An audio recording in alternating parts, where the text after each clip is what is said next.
Welcome back, Hive Mind. This is Shalazar with Hive Mind Gaming, coming at you with another Raid Shadow Legends video. So first off, I'd like to apologize. I'm just getting over COVID.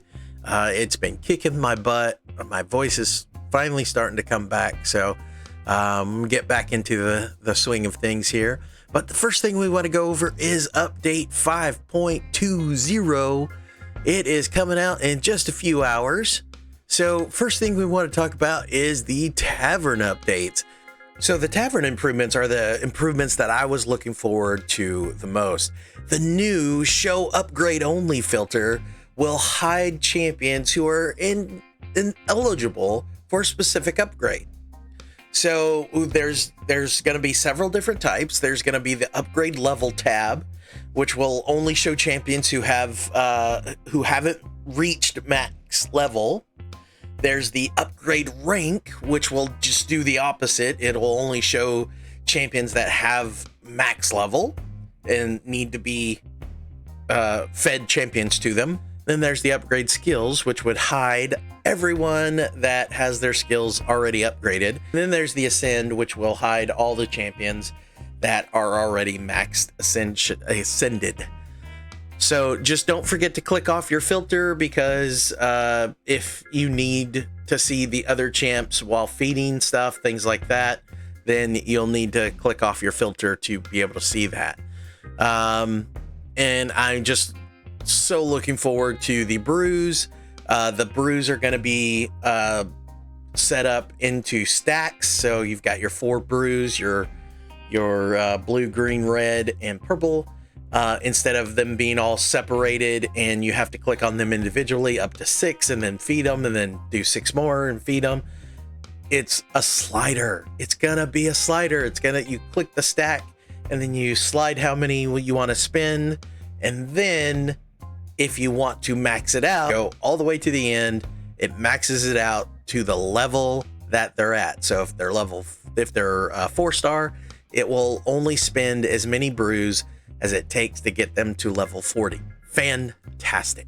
And then there's going to be a change to the team setup, which is basically your save teams.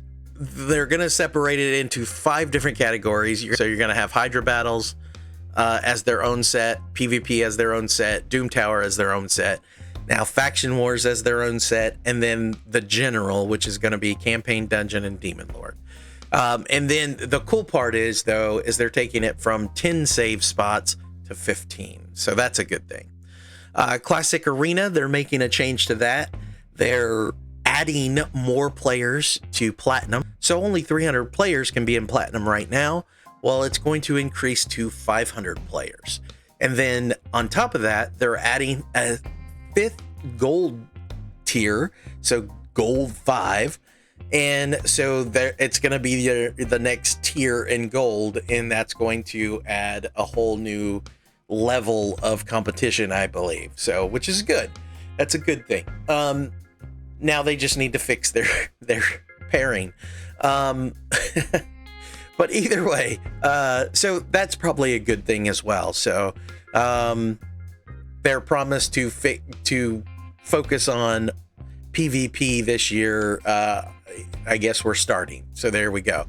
Then we got super raids and Doom Tower. So it's super raids and Doom Tower. So after you beat the boss for the first time, then you can use super raids on that boss from there on out. Which is, again, uses double the resources, but gives you double the rewards. All right, which is great, because that means your Doom Tower silver keys will go much faster. All right, and then we've got champion balances. Woohoo! They balance 2 champions. All right, so we got Thea, the Tomb Angel. You've got her base stats changed. Base speed increased from 85 to 95, which is good because, Jesus, 85 speed. Aura skill has been added. Increase ally attack in all battles by 30%. And then her skill 2, Hex Reaper, effect changed. Is now doesn't remove Hex debuffs from enemies after attacking. And her cooldown decreased from 6 to 5. And then her skill 3, Not of This World, cooldown decreased from 6 to 5. I don't know if she's still viable to play, to be perfectly honest. By Stoicism, let's see, his base stats changed. His speed increased from 94 to 100. His skill 3, Crumble, unascended, is skill changed. New version is attacks all enemies, has a 75% chance of placing a block active skills debuff for 2 turns. The old version was attacks all enemies, has a 50% chance of placing a block active skills debuff for 2 turns. So I think after books, I think that books up to 100%. But that's really good. That's not bad at all. And then his the skill 3 ascended is attacks all enemies, has a 75% chance of to placing block active skills debuff for 2 turns. Also has a 75% chance of placing a 60% decreased defense debuff for 2 turns. The old version, attacks all enemies, has a 50% chance of placing block active skills and a 50% chance of placing the decreased defense. So yeah, I think that's a pretty good change for sure. All right, and then we've got 2 new skills that they're implementing in some of these new champions that are coming out. We've got the increased resist 25 and 50%, and a decreased decreased resist by 25 to 50%. And you guessed it, it's just that. It increases or decreases the resistance of your champions by 25 or 50%. All right, and so then we have new champions. Okay, I haven't read any of these abilities. The only thing I did is I scrolled down to look at some of the art. But let's get into their kits. Let's see, we got the Archbishop Pinthroy? Pinthroy? Whoa, Pinthroy? No, Pinth, I think. All right, he's a legendary spirit support for the Sacred Order. His A1, Author of Fates, nice. Attacks one enemy, transfers 1 random debuff from this champion to the target. Also has a 75% chance of stealing 1 random buff from the target. All right, and then his A2, Holy Word, places a 50% increased accuracy buff on all allies for 2 turns, then attacks all enemies. Places a 100% heal reduction debuff on all enemies for 2 turns. Also has a 75% chance, that books up to 100% chance, of placing a block buffs debuff on all enemies for 2 turns. Ooh. Champions from the Demon Spawn, Undead Horde, and Knights Revenant factions cannot resist this debuff. Ooh, wow. And that's on a 4-turn cooldown that books down to a 3. That's kind of neat. I dig it. Gleam of Glory, his A3, heals all allies by 30% of their max HP, then places a 60% increased defense buff on all allies for 2 turns. If 4 or more allies are alive, also places a shield buff on each ally for 2 turns, equal to 30% of their max HP. That's on a 6-turn cooldown that books down to a 4. And he is a support champion. That's pretty good. That's a solid ability. Removes all decreased defense debuffs and weaken debuffs from this champion at the start of each turn. That's pretty solid. And then his aura is increased ally accuracy in all battles by 50%. So he's an okay champion. He's pretty good. He'll be fun to play with if you actually pull him. Let's see, Yumiko. Let's see. She's actually I think she's the fox girl. I'm pretty sure. And she's the Shadowkin fox from the previous videos. And I think she's the love interest of our fusion champion. So she's a legendary void support Shadowkin. Her A1, Wear Claws, attacks 1 enemy 2 times. Each hit steals 7.5% of the target's turn meter if this champion has 50% HP or more. Each hit heals this champion by 30% of the damage inflicted if this champion has less than 50% HP. Interesting. Okay. And then Destiny's Mirror attacks one enemy, has an 80% chance of placing a hex debuff for 3 turns. Passive effect is whenever an enemy tries to place debuffs on either this champion or an ally, has a 55% chance of transferring those debuffs to a random enemy under a hex debuff placed by this champion. This happens before any debuffs are placed on the initial target. Wow. This is gonna be crazy in Hydra. Holy crap. Has a 30% chance instead against bosses.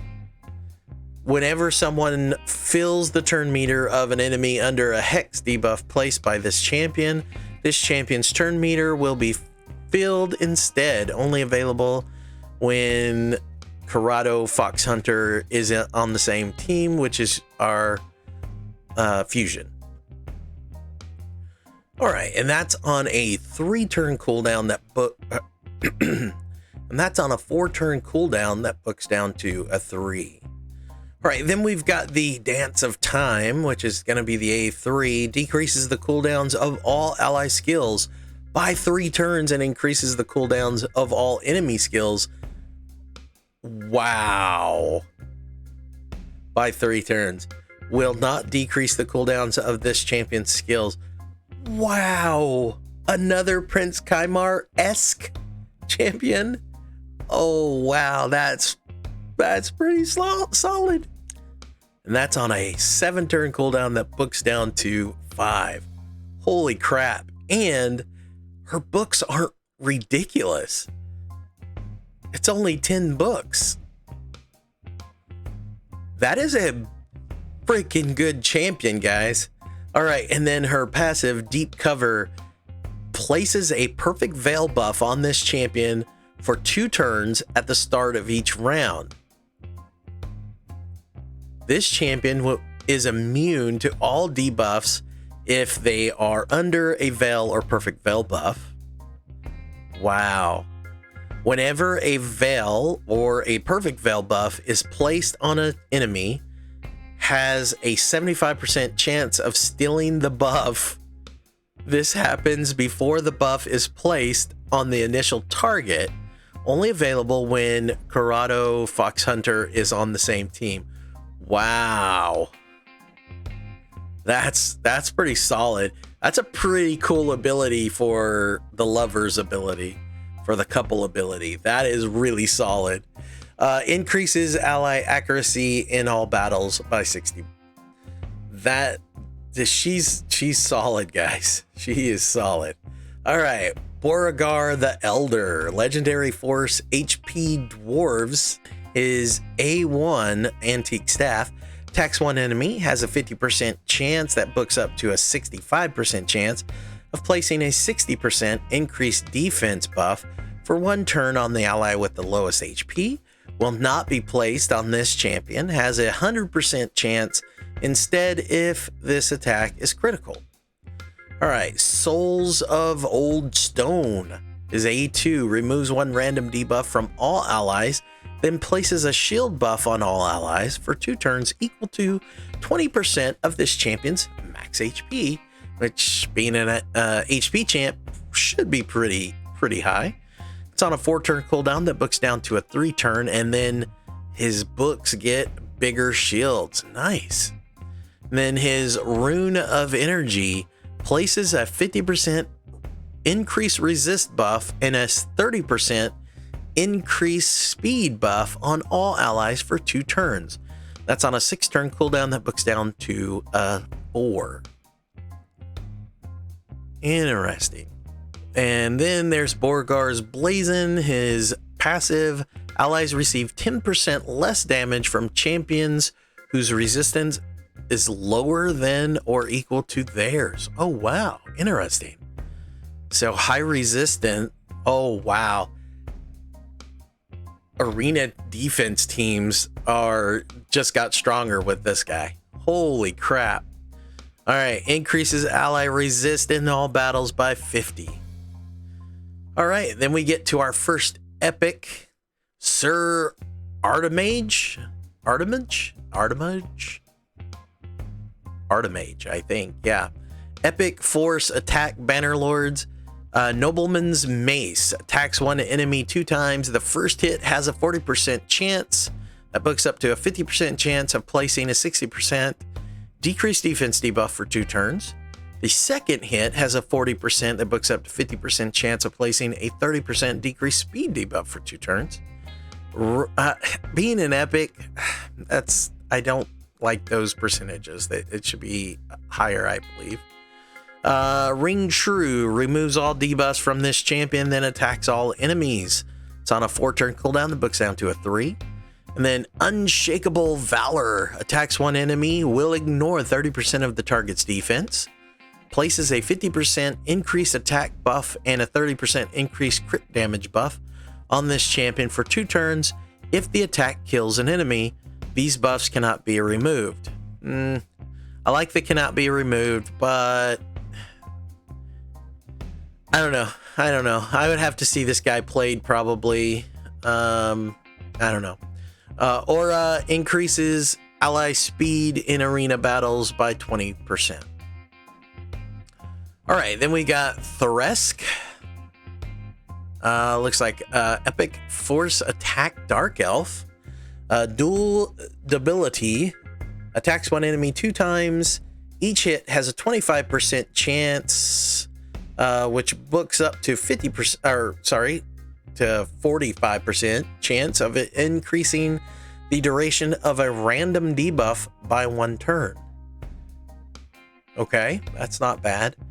Dress Down attacks one enemy 3 times. Each hit has a 40% chance that books up to 60% chance of removing 1 random buff from the target. It's on a 3-turn cooldown. And then Hates Flowers. Attacks all enemies, has a 50% chance that books up to a 75% chance of placing a 50% decreased resistance debuff for 2 turns. It's on a 5-turn cooldown that books down to 4. And then her passive, Ruthless, inflicts 10% more damage against targets whose resistance is lower than this champion's accuracy. All right. And then her aura increases ally crit rate in all battles by 12%. And then we've got Andrissia, Epic Void Defense High Elf. Attacks one enemy, has a 40% chance of placing a 30% decreased crit damage buff for 2 turns. And that 40% books up to a 70% chance. And then her A2 Mind Prison attacks one enemy, has a 75% chance that books up to a 100% chance of placing a stun debuff for 1 turn if the target does not have any active buffs. Has a 75% chance that books up to a 100% chance of placing a stun debuff for 2 turns if the target does have buffs. Okay, that's interesting. I like it. So 1 turn if they don't have buffs, 2 turns if they do. It's on a 4-turn cooldown and it books down to 3. All right. Pointed Justice attacks all enemies, has a 75% chance, that books up to a 100% chance of decreasing the duration of all enemy buffs for 2 turns.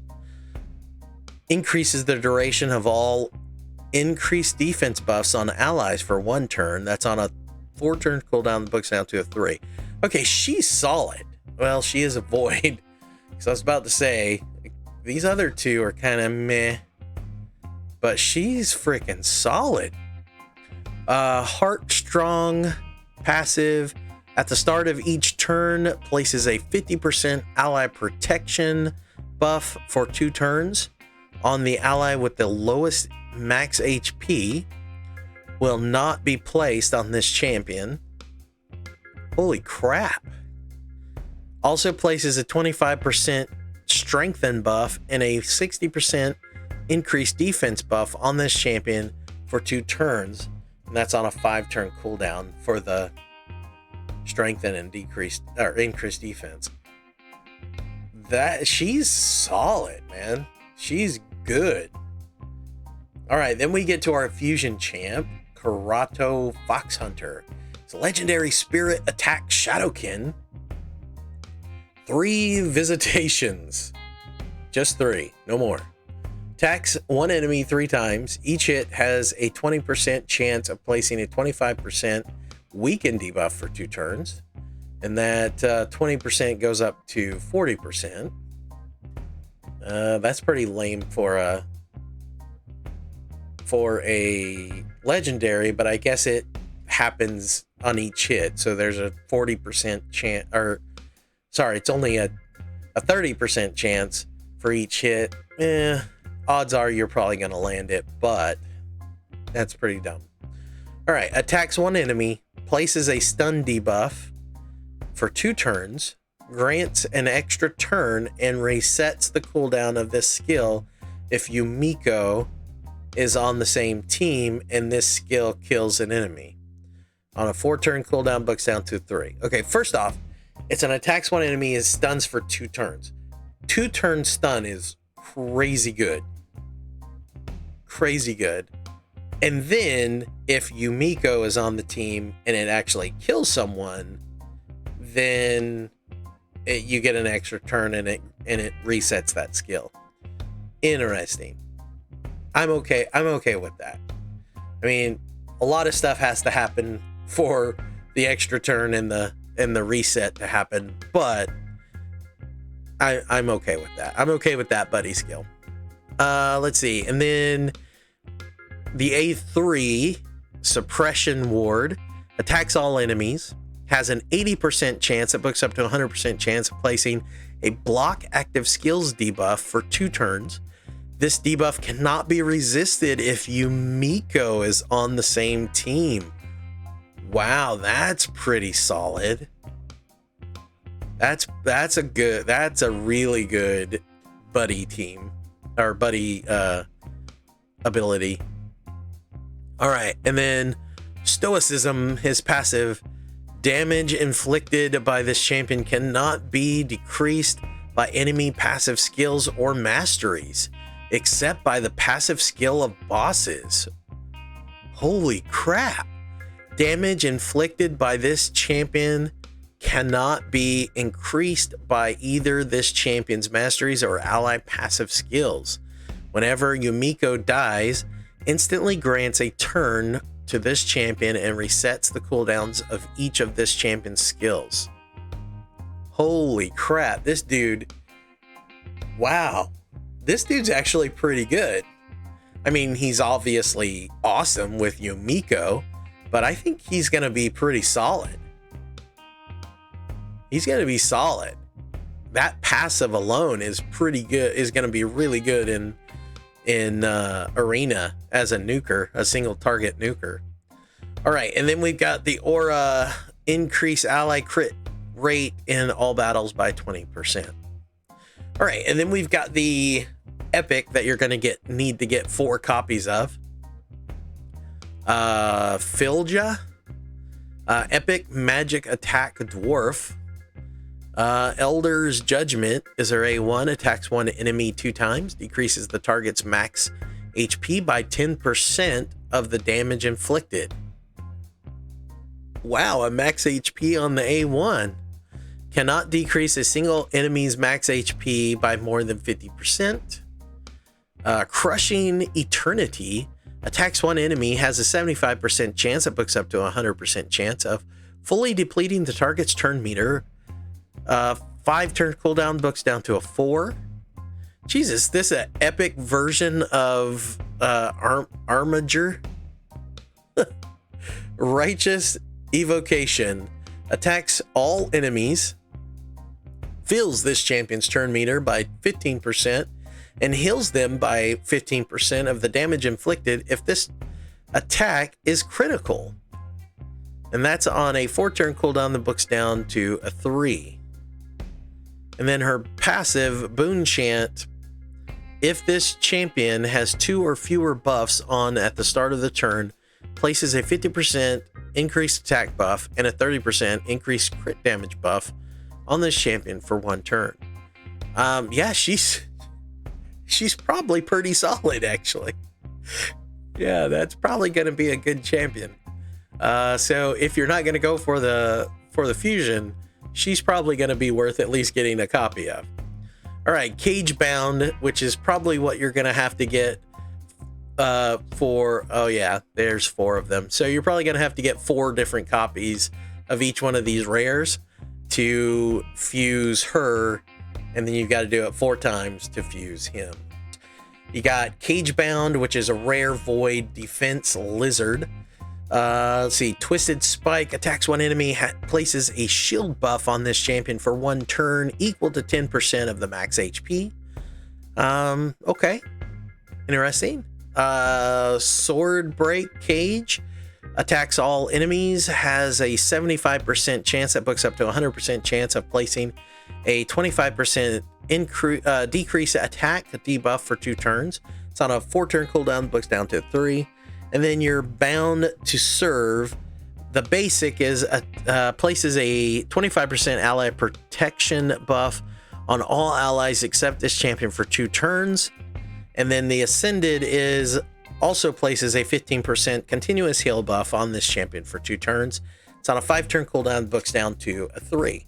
Actually, that's not bad for Lizardman. I don't think the Lizardman has a good ally attack, or ally protection champ. So, I mean, if you're struggling in Lizardman faction wars, which most people probably are if you don't have Lydia already, that actually might help you.